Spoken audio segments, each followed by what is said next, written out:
ಸಿದ್ದರಾಮಯ್ಯ ಸಾಹೇಬರ ಸರ್ಕಾರ ಬಂದ ಹೊಸದರಲ್ಲೇ 6 ತಿಂಗಳಲ್ಲಿ ಯತೀಂದ್ರ ಅವರು ಸಾರ್ವಜನಿಕ ಸಮಾರಂಭದಲ್ಲಿ ಅವರ ತಂದೆಯವರಾಗಿರುವಂತ ಮಾನ್ಯ ಮುಖ್ಯಮಂತ್ರಿಗಳಿಗೆ ಫೋನ್ ಮಾಡಿ ಅಪ್ಪ ನಾನ್ ಕೊಟ್ಟಿರೋ ಲಿಸ್ಟ್ ಅನ್ನ ಕ್ಲಿಯರ್ ಮಾಡು ಅಂತ ಹೇಳಿದಾಗ್ಲೇ ಸಾರ್ವಜನಿಕವಾಗಿ ಅವರು ಟ್ರಾನ್ಸ್ಫರ್ ದಂಧೆಯಲ್ಲಿ ತೊಡಗಿದ್ದಾರೆ ಅನ್ನೋದನ್ನ ಜನ ಅರ್ಥ ಮಾಡ್ಕೊಂಡ್ರು. ರೆಡ್ ಹ್ಯಾಂಡ್ ಆಗಿ ಒಂಥರ ಸಿಕ್ಕಿಬಿದ್ರು. ಆದ್ರೂ ಕೂಡ ಅದ್ಯಾವುದೋ CSR ಫಂಡ್ ಲಿಸ್ಟ್ ಅಂತ ಹೇಳ್ಬಿಟ್ಟು ಅದಕ್ಕೆ ತೇಪೆ ಹಾಕಕ್ ಮಾಡಿದ್ರು. ಅವತ್ತೇ ಹೇಳಿದೆ ನಾನು, ಯತೀಂದ್ರ ಅವರು ಸಿದ್ದರಾಮಯ್ಯ ಸಾಹೇಬರ ಸರ್ಕಾರದಲ್ಲಿ ಅನಧಿಕೃತವಾಗಿ ಒಂದು ವರ್ಗಾವಣೆ ಖಾತೆ ಟ್ರಾನ್ಸ್ಫರ್ ಮಿನಿಸ್ಟ್ರಿ ಅಂತ ಆಗಿ ಅದರ ಮಂತ್ರಿಗಳಾಗಿದ್ದಾರೆ, ಟ್ರಾನ್ಸ್ಫರ್ ದಂಧೆಯಲ್ಲಿ ತೊಡಗಿದ್ದಾರೆ ಅಂತ ನಾನು ಸ್ಪಷ್ಟವಾಗಿ ಹೇಳಿದೆ. ಇವತ್ತು ಅವರ ಪಕ್ಷದ ಹಿರಿಯ ನೇತಾರರುಗಳೇ ಸಾರ್ವಜನಿಕವಾಗಿ ಅಸಮಾಧಾನ ವ್ಯಕ್ತಪಡಿಸ್ತಾ ಇದ್ದಾರೆ. ಹಾಗೆ ಅವರ ಪಕ್ಷದ ಶಾಸಕರು ಕೇಳಿದ್ರು ಕೂಡ ನಮ್ಮ ದೂರದ ಸ್ಟೇಷನ್ಗಳಲ್ಲೂ ಕೂಡ ಯತೀಂದ್ರ ಅವರ ಲೆಟರ್ ಮುಖಾಂತರವಾಗಿ ಪೋಸ್ಟಿಂಗ್ ಗಳಾಗ್ತಿದೆ ಅಂತಲೇ ಅವರು ಕೂಡ ಅಳಲನ್ನು ತೋಡ್ಕೊಳ್ತಿದ್ದಾರೆ.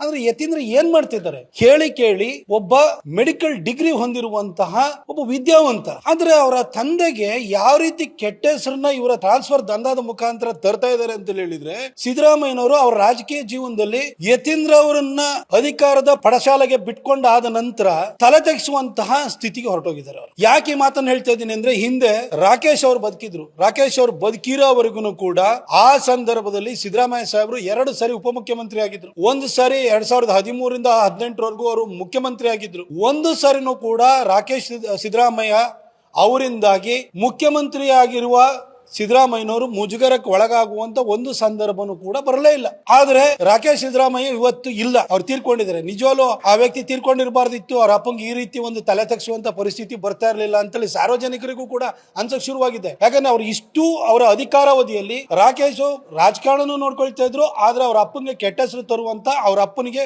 ಒಂದೇ ಒಂದು ಕಪ್ಪು ಚುಕ್ಕೆ ಬರುವಂತೆ ಯಾವತ್ತೂ ನಡ್ಕೊಂಡಿರ್ಲಿಲ್ಲ. ಯಾವುದೇ ಅವರು ಒಂದು ಹಗರಣಗಳಲ್ಲಿ ಸಿಕ್ಕಿ ಹಾಕುವಂತ ಒಂದು ಪರಿಸ್ಥಿತಿನ ತಂದೊಡ್ಡಿರ್ಲಿಲ್ಲ. ಆದ್ರೆ ಮೆಡಿಕಲ್ ಡಿಗ್ರಿ MBBS ಓದಿರುವಂತಹ ಯತೀಂದ್ರ ಅವರು ರಾಕೇಶ್ ಅವರ ತೀರ್ಕೊಂಡಾದ ನಂತರ ಅವರ ಅಪ್ಪನ ಅಧಿಕಾರವನ್ನ ದುರುಪಯೋಗ ಪಡಿಸಿಕೊಳ್ಳಿ ಪ್ರಾರಂಭ ಆದ ನಂತರ ಸಿದ್ದರಾಮಯ್ಯನವರು ಹೆಜ್ಜೆಗೂ ಕೂಡ ತಲೆ ತೆಗೆಸುವಂತ ಒಂದು ವಾತಾವರಣ ಸೃಷ್ಟಿ ಆಗ್ತಾ ಇದೆ. ಈ ಹಿಂದೆ ಮೊದಲನೇ ಸರಿ ಅವರು ಮುಖ್ಯಮಂತ್ರಿ ಆದಾಗ ಆಗ ರಾಕೇಶ್ ಕೂಡ ಬದುಕಿದ್ರು. ರಾಕೇಶ್ ಇಂದ ಯಾವುದೇ ಕಾರಣಕ್ಕೂ ಸಿದ್ದರಾಮಯ್ಯನವರಿಗೆ ಮುಜುಗರ ಆಗ್ಲಿಲ್ಲ. ಆದ್ರೆ ಯತೀಂದ್ರ ಆಗ್ಲೂ ಕೂಡ ಗವರ್ಮೆಂಟ್ ಹಾಸ್ಪಿಟಲ್ ಅಲ್ಲಿ ಮ್ಯಾಟ್ರಿಕ್ಸ್ ಅಂತ ಲ್ಯಾಬ್ ಗಳು ಮಾಡಕ್ ಹೋದ್ರು. ಆ ಲ್ಯಾಬ್ಗೂ ಅದಕ್ಕೋಸ್ಕರ ಅವರ ಕಂಪನಿಗೋಸ್ಕರವಾಗಿ BDAದು 100 ಕೋಟಿ ರೂಪಾಯಿದು ಸೈಟ್ ತಗೊಂಡು ಅವಾಗ್ಲೂ ಕೂಡ ಅವ್ರ ಅಪ್ಪಂಗೆ ಕೆಟ್ಟ ಹೆಸರು ತಗೊಂಡ್ ಬಂದಿದ್ದು ಇದೇ ಯತೀಂದ್ರ.